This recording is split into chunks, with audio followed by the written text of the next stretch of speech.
when you get beat 4-1, it's a busy day Mondays. Lots to talk about. Yeah. Right. Oh wow. Okay. Mark, you've had the weekend to reflect really on that defeat, which seemed a little cruel on you really, the scoreline. Is that the overall feeling at the club?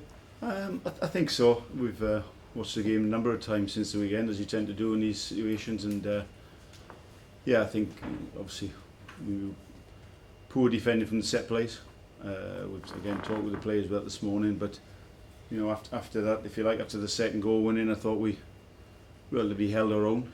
I wouldn't say we were on top for significant periods, but we held our own in the game, and then you get the goal at the start of the second half, and you're thinking, well, I thought we were on the front foot for a lot of the second half then, and you know, till I think the 85th minute before the last two goals went in. So disappointing for the players as well, because they put a good shift of work in.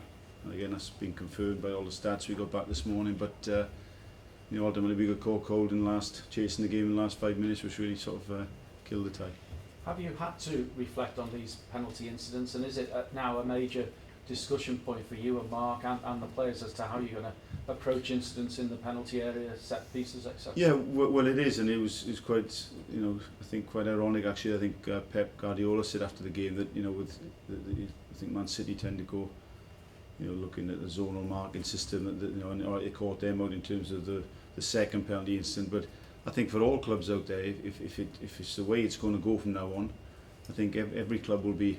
I think you'd be remiss not to have a look at the way you set up the corners and how you mark and what your philosophy is going to be. So it's something we've talked about, and we'll monitor, if you like, over the next few weeks and see how it goes.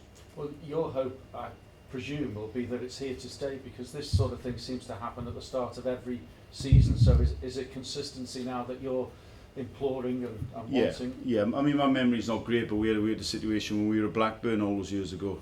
That I think we played Chelsea at the beginning of the season, and 2 penalties were given against us for Ryan Nelson with John Terry going down, and again we felt hard done by at the time, and a few weeks later it seemed to be back to the norm. So yeah, I agree with you. If it carries on, and hopefully it does, then you know, there's no grey areas, and it'll be interesting to see lots of more penalties be given, but we'll wait and see. Well, you've all been made aware of it. Presumably the referees came in and spoke to the clubs before the start of the season. So yeah, they do, and I say it probably takes you know, if it is going to carry on the way, a few weeks for it to maybe sink into the players' heads. But you know, other situations have pointed out to us that, you know, referees, if they're surrounded by players, it'll be a yellow card. If they touch referees, it's going to be a yellow card.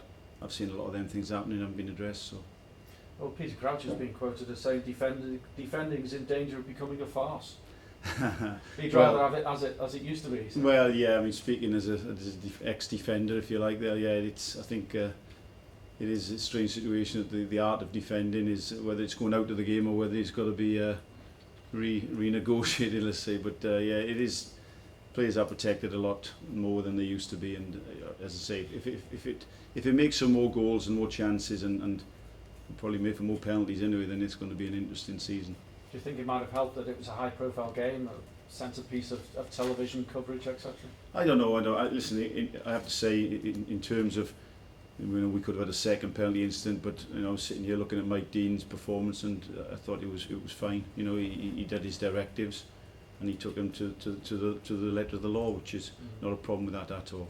And just finally on this, with the descent situation again, is that something that's been reiterated to players? You had Bojan booked at the weekend for it. Yeah. Again, you remind the players that you know, except they're in the heat of the battle. You know, sometimes you know players do forget, because you know there's some emotional game that we're in. But again, you see other players do it, and you know, I think it is very hard to pin every single incident down right across the board. But if that's the way it's going to be, that's the way it's going to be, and players got to quickly learn. So you've got to change your focus to cup competition this week. How do you approach this? I mean, semi-finalists last season. So. Well, yeah, we approach it like the boss Mark Hughes' teams always do. We want to win cup games, simple as that, and we'll go as strong as we can tomorrow. You know, I think it's already a red light's been flagged up to us, and the fact that in the last round Stevenage went away to Ipswich, who played a fairly strong side or a very strong side, and won the tie. So straight away you've got lights flashing saying that this could be, well, we know it's going to be a difficult time, especially at their place as well. Similar to what you experienced in the second round last season at Luton, really. Yeah, exactly the same, and we nearly got caught a cold on that occasion as well. So we know it's I think for all, no disrespect to the likes of Stevenage, but all Premier League players at this stage of competition, it's a mental toughness that they've got to have to go to these places and not to sort of think they can just put the shirt on and just they're going to get a win because they're Premier League players. You've got to put a shift of work in, you've got to put the effort in, and that then gives you that platform to maybe go and win the tie with the more superior ability that you should have, you're expected to have.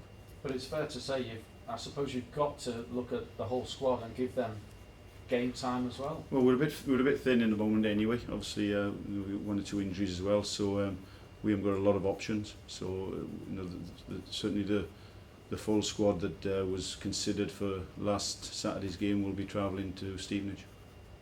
Anybody returning from injury at all? No, just an update on them ones. I mean, Juran Shaqiri's still a little bit away, although he's getting there. Glenn Johnson, again, trained this morning, but I wouldn't have thought he'd be involved tomorrow, Glenn, because obviously it's his first training session back, but hopefully with an eye to the weekend for Glenn Johnson. How's Jack Butland's progress? Jack is with the physios as we speak. So, does it put an extra importance on the game, given the fact that you haven't won in the Premier League as yet? Is there a similar start to last season, really? Yeah, well, yeah. Pressure builds before international break. Yeah, but it wouldn't put any more pressure on us because of the fact that, as I say, we try to win every single cup game we play to progress. It's important. It's no cliche, but there's only 3 cups you can win at the start of the year, and I think the Premier League may be, as he says, guardedly, they may be beyond our reach. So the other 2 are massively important for us. So there's no thinking about Everton at the weekend yet? There can't be. There really can't be.